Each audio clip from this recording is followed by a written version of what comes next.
Wait for it. Heyo. Welcome back to the podcast. Ladies Come here, and boys. gentlemen. Come here. Come on, Come on, Jackie. come on. Me too. Jackie's Absolutely. here. All right. Look at this. Scooching over. Is this cool? It's cool. Pretty cool. It's one of our better backdrops we've had. Yeah. I mean, we're on the beach. It's so sick. Yeah.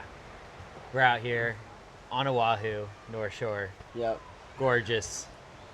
Boys, we got a sick podcast. Let's do it. Yep. We're gonna sit back down because it is hot. Yeah. We've been out in the sun all day for like 3 days now. We've played disc golf every day we've been here, We have, yes. which has been super fun. There we go. Yeah. Disc golf every day. We've been in the ocean every day. We've been. What else? What else have we done? Like cliff jumping. Snorkeling. Am I the only sunglassless person? Heck yeah. Yeah, it is. It's kind of If bright. you wanna go grab yours, go for It it. is kind of bright. No, It is I'm kind of alright. bright. But But yeah. Jack, We're the only two with the. We rocking Best the hat another on. round. They- I had to go with the Hawaiian though. Yeah, good. We're good out looks. here in Hawaii, yeah. so Good looks, good looks. So we planned this trip, what, a while ago? yeah. Month and a half ago? For January. Kind of forgot about it. Planned it, just forgot about it. January is when we planned it. Yeah. Yeah. But yeah, here we are. We're playing disc golf. Little vacation from the mountains and such. Just a And- smidge. Now here we are. So let's just jump into things now. First things, like, guys, we're so lucky to be here right now. Yeah. Hawaiian disc golf. We just came from the mountains to the beaches. We're slinging, Swinging. There's having so fun. many good parts about Hawaii, and it is nice. Like, you come here and there's like something like ticks in you. Like, I gotta get out. I gotta go do stuff. And I feel like that's the mentality we've embraced here. Like, we gotta surf, we gotta snorkel, we gotta run. We have to go for bike rides. We have to try out disc golf courses. Yeah, Like- we got here. We were like, day one. Let's take it easy. We all wake up at 6 a.m., watch the sunrise, make some coffee. Went for a 5-mile run, Yep. got some acai bowls, and then proceeded to go to the beach and swim for a while, play around in the water, and then 6-mile bike ride. 6-mile bike ride. Went and played some disc golf on a little 9-hole course up by Turtle Beach. Yep. Came back. Kind of just chilled the rest of the day. We chilled out for a bit, but like, And then you guys went to the grocery store. oh yeah, Jack and I rode to the grocery store to get some more snacks and food and stuff. It was quite the restful first day. Yeah. I mean, you could totally have a different type of trip, right? Where you're Yeah. just relaxing, just drinking, getting some sun. But I feel like we're getting the best of all of it. Oh yeah. Cause we're like, yesterday we did 5-mile run, acai bowls, disc golf, all before like 11 o'clock. Yeah, It was crazy. Then we just came back here and chilled for a little bit. And I kind of like it that way because it's like give the active stuff while it's not like too hot out, yep. But it has been amazing. And today we did 6-mile bike ride Yep. to the course because we forgot something that will be in the vlog. At the disc golf course yesterday, and then we came back, smoothies instead of acai bowls, Yep. big breakfast, Yep. and then we went. Well, it was like a two miles there, 2 miles back bike ride. Went cliff jumping, snorkeling, swimming. It was amazing. It's Yeah. been an amazing day, and we just been hanging out here, and I broke my watch, so I have to use my phone. It's 4:30, and like it could be bedtime right now, and Oh, I yeah. think we'd all be pretty happy with that. We're also 100%. trying out the little mics here for the camera because couldn't bring that big podcast mic, so the audio might be a little different this week. We'll see. Yeah, you might hear some waves, you might hear some rustling going on. Yeah. I gotta say a big shout out to my mom and her boyfriend. Thank you for having us. This has been amazing so far. Also, just to, throw it back at them. Shave ice on Oahu is better than Maui. Thank you. Yeah, we need to throw that back. Yeah. So, okay, first things first. First big topping point. We haven't we've played, 27 holes of disc so far? Yep. Yeah. We did play in Phoenix before we got out here. Yep. So we flew down. Ian and I flew down to Phoenix to meet up with Jack first. We played Fountain Hills and Shelly Sharp twice. Yep. 2 vistas. Two Vistas and a Fountain Hills, which Phoenix is what, like 1,700 feet, 1,300 feet, something like that. Like, I thought it was like 2,200 something, but I think I don't know. It's a little bit lower, not too much drastic. Yeah. Too much of a change. Yeah. But So you guys couldn't have had 3 Salt Lake, Phoenix, and now Hawaii, right? Yeah. And I've had that experience too, like Colorado or Flagstaff, Phoenix, Hawaii. Do you guys feel like there's a difference in the way your discs fly? Elevation, non-elevation, dry, humid? Like, what's your take here? I think there's a big difference. I notice a big difference, Yeah. for sure. I would say, I think the biggest difference is, I wouldn't say things are more flippy, but things that are overstable stay straighter way longer, Yeah. and there's way more glide in the discs. So, I brought a pipeline down, one, because, we're so close to pipeline where we are, Yeah. that I had to bring one. I brought a pyro, hex, a few other things. Hex flies, I feel like, about the same. My hex flies But- more like a detour. Yeah, but when it's you think it's gonna start finishing and diving, it's finishing and still gliding, Yeah. right? We don't get that in Salt Lake. I felt it a little bit in Phoenix. Guess But you feel like a nothing little bit more crazy. glide. Definitely more Yeah. glide. Especially when I everything. ripped on that grace and it just kind of turned forever and Yeah. slowly came out. Yeah. So it just holds like- lines maybe a little longer too. Yeah, like when I'm expecting that turn, I expect it to kind of try to fight out versus now it's just kind of staying there for a lot longer before it comes back out. Okay. I think with the stable stuff too, it's just straighter. I threw the pyro, and my pyro is I put it out flat, it goes flat, and then it slowly stables up. Yeah. Right? When I threw the pyro yesterday, it was okay, it's straight. Oh, it's still straight. It's still straight, but it still has that big dump. It's just not as early and as fast. You said your pyro? Yeah. When were you throwing your pyro? Hole 2 at the little course yesterday. Really? I didn't know you were throwing a pyro. Yeah. I love the pyro. Yeah, remember he brought his whole bag for a 200-foot 9-hole course, and we brought 2 discs, and I we know. still beat You him. brought 2 discs, and you brought 9 discs. For Hey, I brought this because I want to see what they fly like in Hawaii. Yeah. I want to see what because last time I played at sea level was when I first got into disc golf in Alaska. Yeah. And who can say they've played disc golf in Alaska and Hawaii? Who's played on the East Coast? I'll simmer there for a little bit. I played in Alaska. Yeah? Yeah. Where'd you play? It was this course. Anchorage. You know how you can kind of go down to the mud flats? Yeah. There's there's that giant park with soccer fields, the mud flats.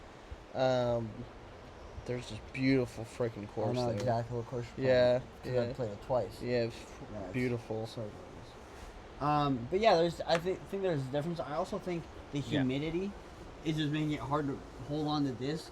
So a little more grip blocky every once in a while, would you say? Or a little come out early? Yeah. Like, Definitely harder to you feel that moisture constantly. So the tacky stuff is almost tackier, yeah, and the slick stuff is way slicker. totally. Do you know what also makes me think about? How many putts we had that fell out of the chains and basket. No, it's just a basket That's a problem. basket problem. That's yeah. not, You don't think maybe humidity, chains a little slippy? Well, they're lightweight, single chained, I think cheap it's baskets. Okay, alright. Yeah. When we Yeah. go We did- play this other course, I think Because there were that's some it. wild chain outs that I we had. also like to say, second shot of the trip, Dave should have had an ace. That is true. Dave swipe chain. No, it wasn't a swipe. It was It went through. hit left middle, like not Yeah. strong side, but left middle, and the disc went another 30 feet after you hit change. Yeah. I think that's humidity a little bit. Yeah. It's also because like No, that's just basket. That's basket. That's just basket. That's you gotta guys, be basket. That's what It you went were like saying. through. It landed behind the basket, like 20 feet. yeah. All right, Eric Oakley and Paige Pierce are in Salt Lake right now. If you guys didn't know that, well, you missed out. We're missing out, but We are. this is a good excuse to miss out on that. We got to see him last year when he came through. This Yeah. year he's doing an ace race. He's going to another round. He was with already everybody. there, actually. Well, yeah, it's what 8:45 back in Salt Lake, so Yeah. they're all done. But we would have loved to have been there to be able to compete and see you, maybe do some content. Like that would have been great to see Paige and Eric and maybe film a video or two. Yeah, that would've been Like- sick, but oh well, happens. Yeah. So we have a few Utah tournaments to go through real quick. Some that are coming up and some that aren't on the, or some that are done. We'll talk about Kansas City. We'll talk about the Paul Macbeth kind of like short film that came out. And then we'll talk about a new disc that has been released but not fully released, and now it's being, I think they're finally making stock runs. So, all right, first things first. 8th annual over the top NAB camp out presented by MVP. How do you say that? Nab? Nab? I'm not gonna, don't ask me. No, that it's more of a Utah thing in general. I always called it Kanab. NAB? No, I think it's NAB. But yeah, I just don't know how to say it properly. So We'll just run through MPO. Round 1. I'm gonna you're let going you- through the whole tournament? No, just MPO. Can you tell me those first 3 names there, Dave? I sure can, boss. Well, in third place, we have Timu. In second, That's what I meant. You read it. in second place, we have Kristen. Christian. No, Kristen. Yeah, Christian. Christian. Kusa. Let me try this out. And in first place, we also have Timu. How do we have 2 Timus? Okay. Give it a try, Jackie. Give it a try. Yeah. Interesting. So I've never heard the name Timu. So the reason I want to talk about this tournament is we have 3 Finnish players in Utah right now playing disc golf. Are they like Oh, like touring Finland. Finnish, or- Yeah, Finnish. from Finland. Finish. That's why I wanted to talk about it. When was the last time we saw someone from Finland in Utah competing? Well, like, are they like pro Finnish, or are they I like? believe they're like, I know they're all sponsored. Okay. I don't know tour card status or anything like that. I just saw it this morning. I thought it'd be fun to talk about. Okay. Okay. Um, I was wondering where 2 Timus came from. Yeah, and then Connor Finland. Rock in 4th, which, if you don't know who Connor Rock, he got a tour card this year or something like that. And then Chaz is also playing down there. So, Chaz, good luck to you. Round 1 is done. Round 2, they haven't played yet. They tee off in 16 hours. Yeah. So, just wanted to touch on that. And then the next one is the Green River Open, starting tomorrow. And we have some people that we know very well. We have Dylan Lloyd, Tyler Waldo, Nick Anderson from Grand Junction, Cade Phil Mahana. Cade Phil Mahana, Cooper Johnson, Houston Finch, Ryan Crocker, Austin Lott. Boys, we wish you the best. And I want to talk about how that went down in Green River. If you see my people on the river, tell them Ian says hey. Yeah, one thing on that too. Funny enough, when we get back from Hawaii, a week later, I'll be in Green River, Utah, up by Flaming Gorge, going on a fly fishing trip up there. Oh, you're going all the way. Okay. Gotcha. Up Flaming, Yeah, Flaming yeah, I know, Gorge. yeah. I just find it On the funny Green because River. Green River, Utah, is actually near Moab Oh. on 80, but the Green River starts up north by Flaming Gorge because my buddy does fly fishing guiding up there. or What's your used buddy's to. name? Jack. Okay. He's the other Jack. We had Oh. a Colby, and he's My dad is a really good fly fisherman, so he knows what he's doing. But no, Nice. it's such great fly fishing up there. Yeah, it is gorgeous up there in general. Like Flaming Gorge area is Just- beautiful. yes. So beautiful. So had to touch on that. Yeah. That'll be a sick trip. It's like great time of the year because it's not too hot there. Yeah. So sick. Caught like some 28 inchers before.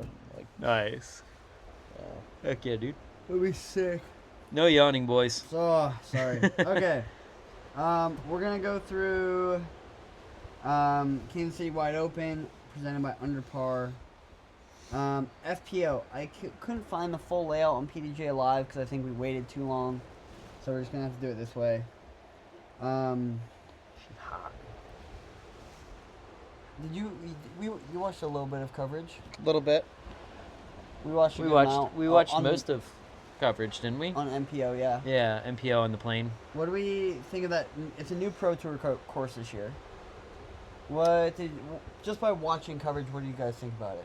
I mean, we've seen that course before. Like KC Wide Open was always kind of one of those side stops, I feel like, for a lot Yeah. of pros in between, like if they had the week off or something like that. It was definitely fun. I like the more challenging shots off the tee. Is kind of what I enjoyed. Like you have to hit a placement shot to then be in an open spot to throw another shot that might require like a touchy finish to it, Yeah. kind of thing. Totally. It made you play golf more so than just hyzer Sure. like kind of thing. So I really enjoyed that part of it. Jackie? I think, yes, you capped it off pretty well. I was going to say, like, you had to play golf because it felt like off the tee there were a lot of really tough shots where you had to place it well, or you could kind of play it safe and then make sure you have a good second shot. Because if you didn't, like, there was a lot of times I think I saw a couple people struggle. Like, I think when I was watching, AB was definitely struggling the most for that, so definitely a little bit of wind, Yep. especially Lot of bit of weather out there. yeah, especially in Kansas or Missouri, right? So Yeah. Yeah. It's always funny thinking Kansas City and it's like, yep, not in Kansas. well, Hello. it's half in Kansas, half in Guys, Missouri. Yeah. Yeah, we're Yeah. live right now. Hi. That's I have stage fright. okay. No worries. Yeah, I would agree with both of you. The thing that I want to add on to is the par fours that we saw were either a very challenging tee shot or a standard-ish tee shot with maybe a little more distance required, Yeah. and then you had a really touchy, like, to the basket shot. Yeah. OB 15 feet behind, big turnovers. Maybe an island kind of esque deal or elevated. Yeah, Island. a lot of elevated baskets on like the what would you call that? Like, I think Yeah. they were on like mulchy areas with like rocks all around. yeah, them. Yeah. I love Like, that. Yeah. Like just think of hole 1, right? Like it is a par 4 that is reachable off the tee. You want to get real greedy, you can go for it. But there's Yeah. the bailout left. We did see a couple eagles on that hole. We did. Most of them throw-ins, Yes. but It would require a phenomenal tee shot though to eagle that hole. Like that hole looks amazing. By the way, yeah. I think that is the type of holes that become iconic in disc golf. Those When- like especially- eagleable par fours that like you need distance to like get there. Yep. But if you don't have distance, you're punished. Yeah. You know what I mean? Like imagine starting off your tournament round Diva. just throwing an ace on a par 4. It's definitely doable. Yeah, especially on that hole. Yeah. Do you guys feel like, not to get too deep, but like disc golf, like holes have just gotten harder over the years? They have to Oh, because people are just getting so much better. Yeah. I 100% believe that the holes have been getting much harder because people throw further. We've learned how to throw different kinds of Better forehands, discs come disc out. technology where it's like, the guys 20, 30 years ago weren't throwing these massive like flex forehands that we saw like Adam Hammis throw the one week where he was putting for eagle on that like big forehand hole that everybody's just throwing like a mid-range hyzer out. Yep. To Like, pitch up. yeah, like definitely have that aspect of it, which is kind of required in the game. Like you said, it also makes Diva! people. Sorry. You're good. Just You're dog barking. you're louder than the dog barking. But yeah, I would yes, Jack. I believe that some of, if not most, disc golf courses that are being put in are becoming harder. Not necessarily No barking. to, Inside. not necessarily to like. Come on. My thought is, if you're shooting 18 under, the course is too easy for your style, right? Have you ever shot 18 under at a course? Or, like, You're asking the wrong person. have you? No. No, because But we're not there yet. Yeah, but a Right. pro could come out and shoot 18 under at Roots. Easily. Yeah. Creekside too. Or at Vista too. Vista, Shannon Sharp. Yeah. Or Shelly Sharp, whatever you want to call it. From the layouts, we played like the They shorter could layouts. get easily down 18, Yeah. maybe 19 if they, Eagles. Yeah. Yeah. Overall, I thought the course was awesome. I was like stoked to watch it Yeah. because there were some big open holes where you could rip more techie off the tee pad.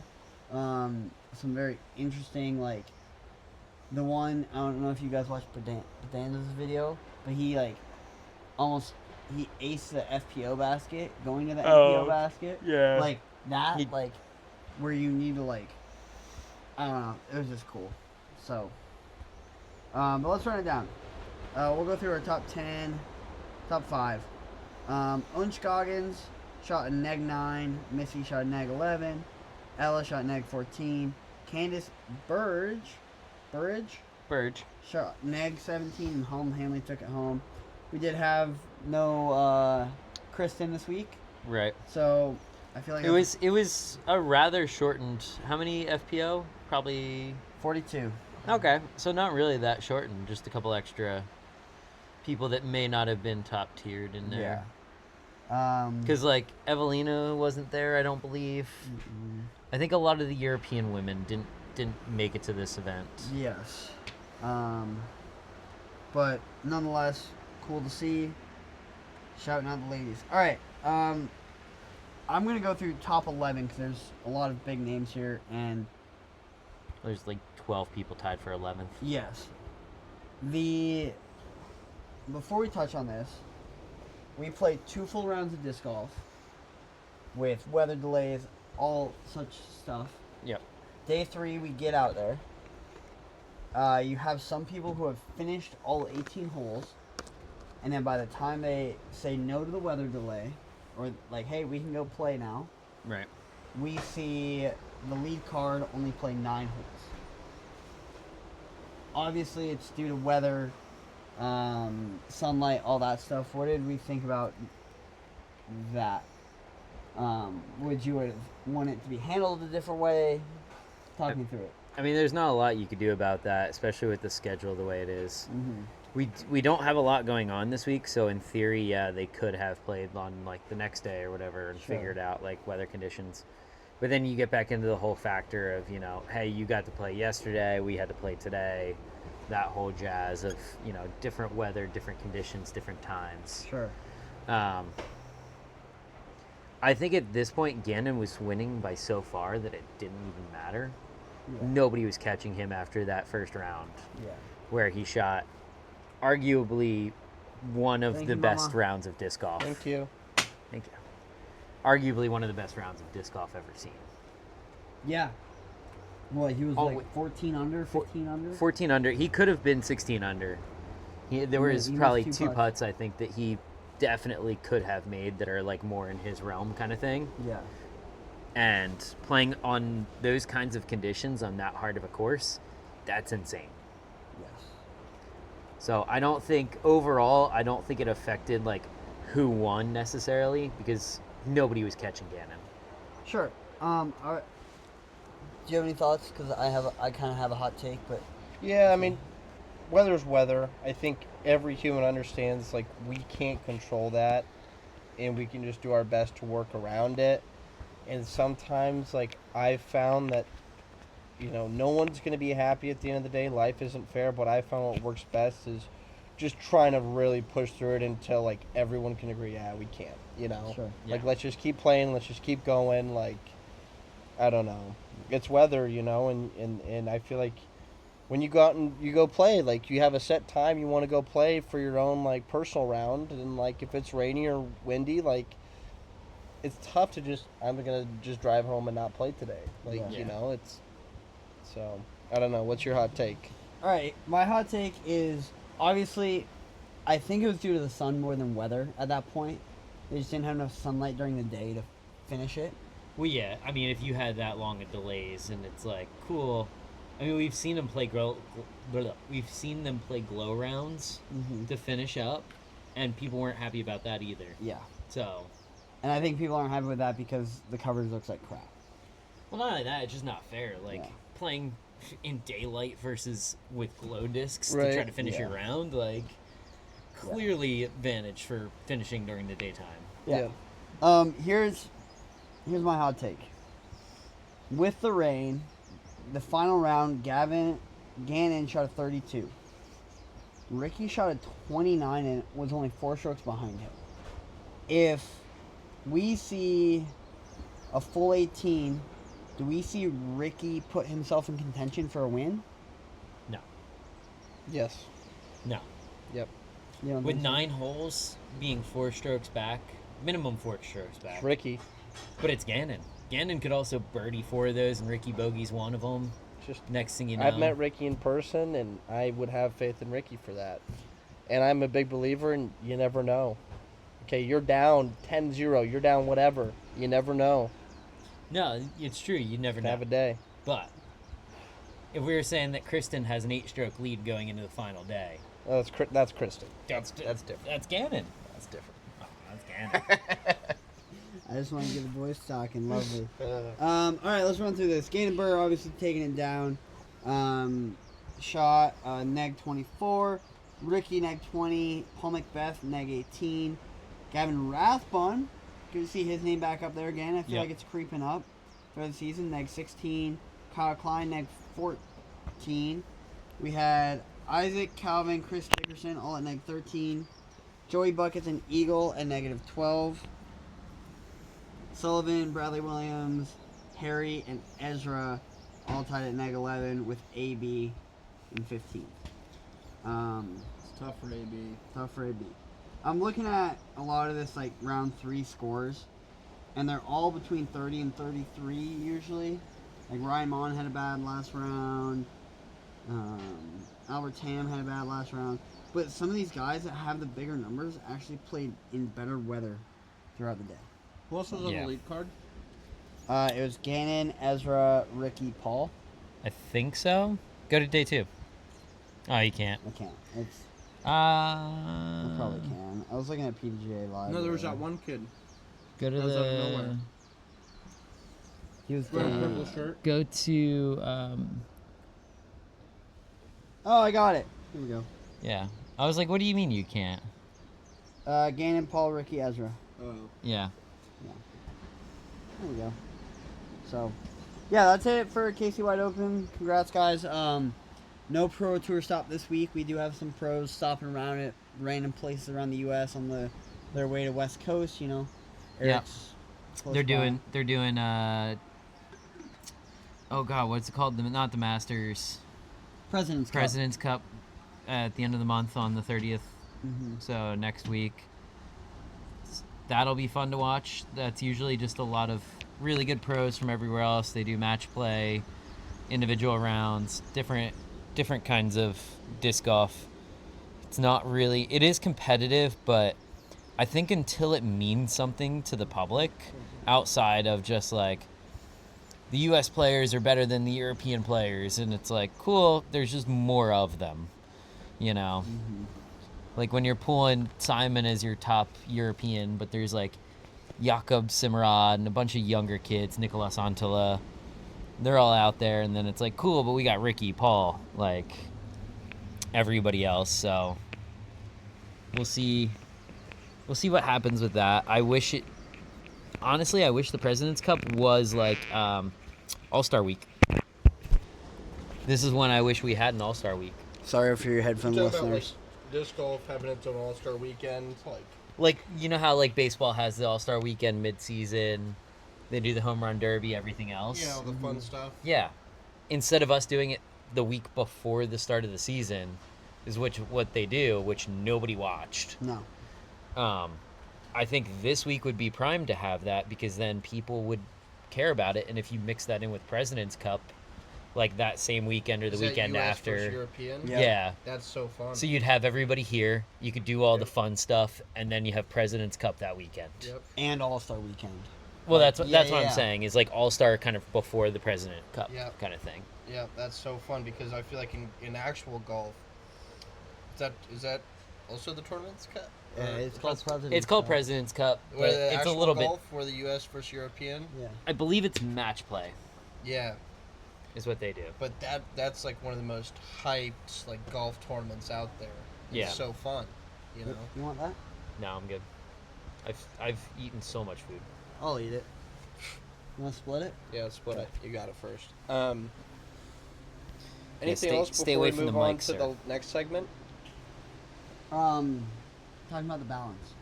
Oh, the balance. Simon Lazat's new disc. Yep. It came out as a prototype. They're now on version 3, I believe he said, in his latest, where they were trying to find a disc that was the happy medium between the reactor and the pyro. Because there seems to be a big gap in their lineup of that overstable, straight to overstable mid. Right? You have the pyro, which is kind of dumpy. Really dumpy. Yeah. Like Yeah. it wants to fade. Like you throw that thing and it just gets on hyzer and like wants to go left. I switched to the Toro because it skips so hard. Right. It doesn't And- land flat. And I think what he's looking, the reactor and the matrix were kind of supposed to be that like straight to like finish kind of disc, but they never really like. My reactor's always beat up into more of a hex. Yeah.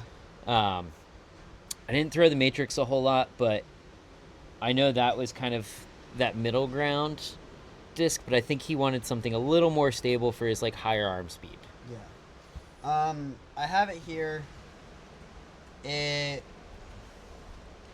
doesn't seem like anything special. You know, it's hard to tell on the MVP Axiom website. I do like the stock stamps though. Kind of like a little wing going around. I don't know. I Looks think cool. the biggest thing I'm curious about is what the edge is like. Yeah, if it's sharp around. If it's going to be like a sharp kind of pyro edge, or if it's going to be more like kind of domey. Yeah, kind of like a hex is. Mm-hmm. I think the idea is he wanted something that he could What is throw it, 5502. 5502. So something you could throw hard that would go straight, but would finish without like turning into a roller and taking that skip, right? Yep. And still have that like speed to it versus the deflector or those 4 speeds that they have. What do we think it's going to turn into be? Do we think it's going to be a crux? Like I know, have you thrown a crux before? No. What do you think? Guava. I mean, these are the numbers of the guava, and that disc is kind of. It just depends upon your arm speed is the hard part too, right? Like, I don't know that this disc would replace like. It fits my Toro slot. Mm-hmm. Slower, doesn't necessarily get the big skip. Toro 3-4. 4 threes, Euro 3, 03 or 02. 2.5 or something like that. Yeah. Okay. The numbers on it don't necessarily mean that much. It depends upon how it flies, especially for me. Because, like, my hex, right? That thing is a neg 2-1, if Yeah. anything. Yeah. You think so? Yeah. Well, What Dave. do you The beats way his- I've been throwing yeah, it. Dave beats his hexes. I don't know. I beg to differ. I don't You feel think- like you that think- flies like a neg 2-1 the way you throw it. How it's been flying all weekend? Uh-huh. Not even kidding you. I think it's... You talk about it like it's flippy, but I feel like it's way more stable than you think. I feel like it flies like a hex should, but we're also at a lower elevation than you're used to. Yeah. So I think it is a touch flippier, but It is a touch flippier. but nothing like. I would say neg 1.75. I wouldn't give it a 2 yet, because like a 2 is like Well, have you But- burned it over yet? Yeah. yeah a few times. When did you burn it over? Vista. Yeah, a few holes at Vista. Oh, when we okay. were Few holes at Vista, I threw it, and it just kind of turned into that way, and just never even tried to like Never. level out. It just Yeah. kind of held down. And it depends how hard you're throwing these things and True. everything else too, Especially right? with 5-6 speeds. Simon's throwing these a lot harder than any of us would ever. Right. So the flight that he gets out of things is going to be a lot different than the flight that we get out of it. I think for a lot of people, it might fill that slot when people are like, I can't throw the pyro. Or the it's Toro. or the Toro. It's too stable for me. Sure. I think that this disc would fit them well in that same slot that we perceive it as for like the Toro or the Pyro or like a Buzz OS, whatever overstable mid-range you want to throw in there. Yeah. But I don't think a lot of companies have that straight to stable. Like if you threw that thing out flat, 0-2 in my head should never even think about going right. It should always go straight, fight the wind pretty well, and then finish. If you put it on hyzer, is it flipping up? No. Okay. Should never flip up. You throw it on that angle, it should hold that angle and only go left. Okay. Like, What you're describing to me sounds like a straighter pyro, right? And I think that's what they want this to be. We'll just have to wait and see what happens with it. yeah. So, It could be really exciting. It could like fit this perfect slot of like you get like this Toro that gets you a little bit more distance, but in between this Pyro that's not crashing too hard. Like real quick, I know. So the prototype balance was a 5403. That was the Gyropalooza one. Yep. So completely different numbers. I believe both are PDJ approved Okay. under the balance. Well, because they had to retool it, and when they retooled it to make it Yeah. a little bit less stable. Because those did come out, and basically everybody's like, this is a Pyro, what do you mean? Yeah. Give me 2 seconds. I'm just looking at MVP's mid-rangers. They have Deflector, which is a 3.504 That thing is a beefcake. beefcake. We have the Reactor, Yep. Matrix, Uplink, and then a few Out of production. discontinued, out of production, a Detour, and then a few more out of production. I think we is there a see. relay in there? It's not considered it's considered a fairway. Yeah, that's Oh. technically Interesting. fairway. But I think we see it fly a Matrix that doesn't flip. Yeah. I think that's the idea, is a wind-resistant Matrix. Yeah. So. Cool. That's all I got. Do you guys have anything else? Didn't we want to talk about the Paul Macbeth? Oh yes. Thank you. That is what we wanted to talk about.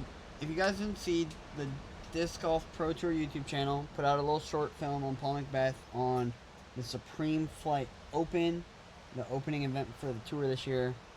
I think we first off need to give a lot more credit to these pros for what they're doing outside of competing, especially someone with Paul Macbeth who has his own foundation.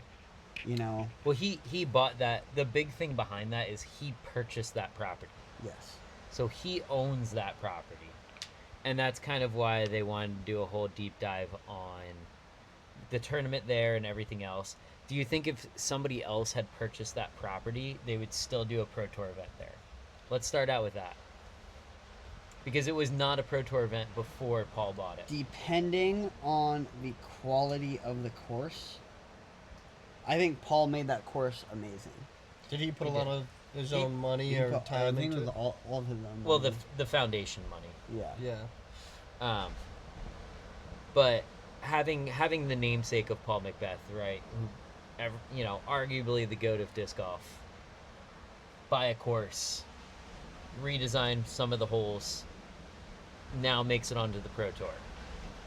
I think because he is the GOAT and he does so much outside the sport, he had the connections to make it work. Yeah. But Simon has his own course. Simon and Simon- Casey, right? They help design a course. He doesn't own it. Okay. I think that's the big factor. Gotcha. I Is think they to don't. answer your question though, I don't. Because don't? I think you can trust Paul Macbeth. I bet there's a whole vetting and screening process of what courses that they put on the Pro Tour and like just knowing the history of Paul Macbeth, you know that if he's gonna purchase a course and do it, he does it right. Right. So you can trust that. Yeah. That was kind of what I was getting into. Is like I don't think that course makes the Pro Tour if it's not Paul's. I would agree with you. Yeah. I would agree with you. But yeah, it seemed like he put a lot of time and effort, and obviously he was like running around like hours before his tee time, figuring out what's going on, what do we need to cut down, you know. How do we feel about people playing in their own tournaments? Or like on Paul their own playing- property, yeah. So like Paul playing in it while he's trying to manage the property. He's not necessarily the TD, right?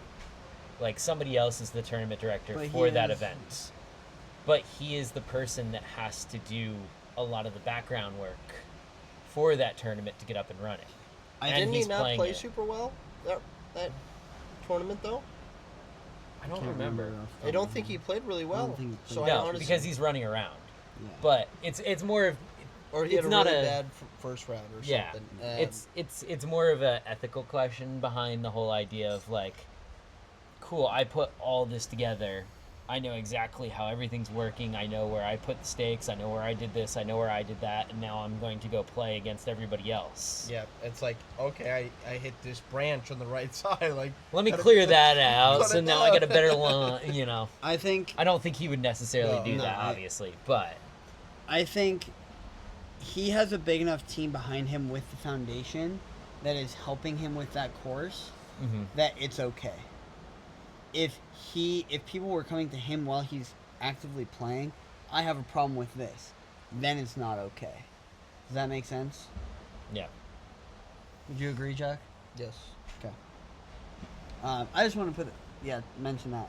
But yeah, credit to Paul and all those guys because they did a great job with Supreme Flight. Yeah. I kind of wish it was still chess because it was a cool opening like last year. Yeah. Cool opening round of disc golf to watch. Also, but- the trophy was pretty cool. yeah, the trophy was sick. Did you see that trophy? No. It was like the women's was like a queen, and the men's was a king.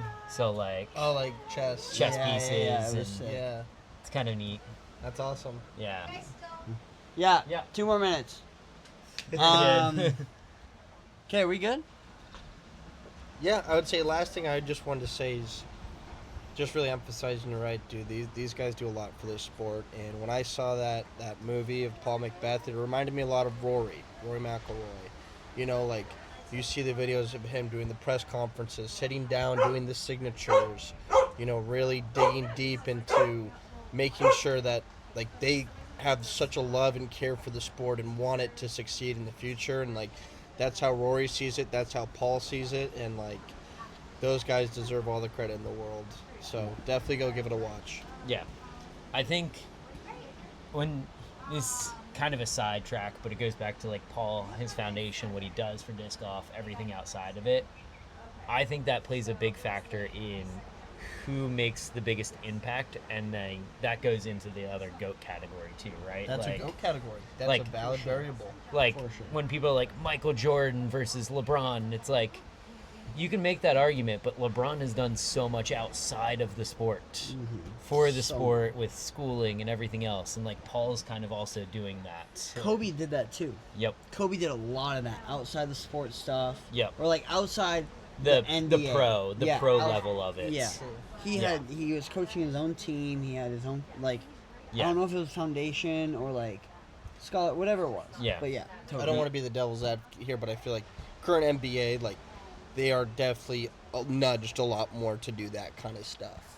Well, yeah. But yes, In general, Which though, is like, good. yeah. but I'm not hating on somebody that does something good for the sport. I don't know. There's when you start talking Michael Jordan Dude. and LeBron, it's, hold back. We start a real controversial topic at the end of the podcast and just let the fucking comments go off. All right, now we cut it. All right, guys. All right, guys. Braun is better than MJ. See you later. Have a good. What are we doing here, Ian? We're done. Are we kicking All right, it? We're good kicking bros, bad throws. it. Thank you, everybody. Go like, subscribe. Thanks for watching. We'll see you next time. Take a good look at that view. It's still rolling, Ian.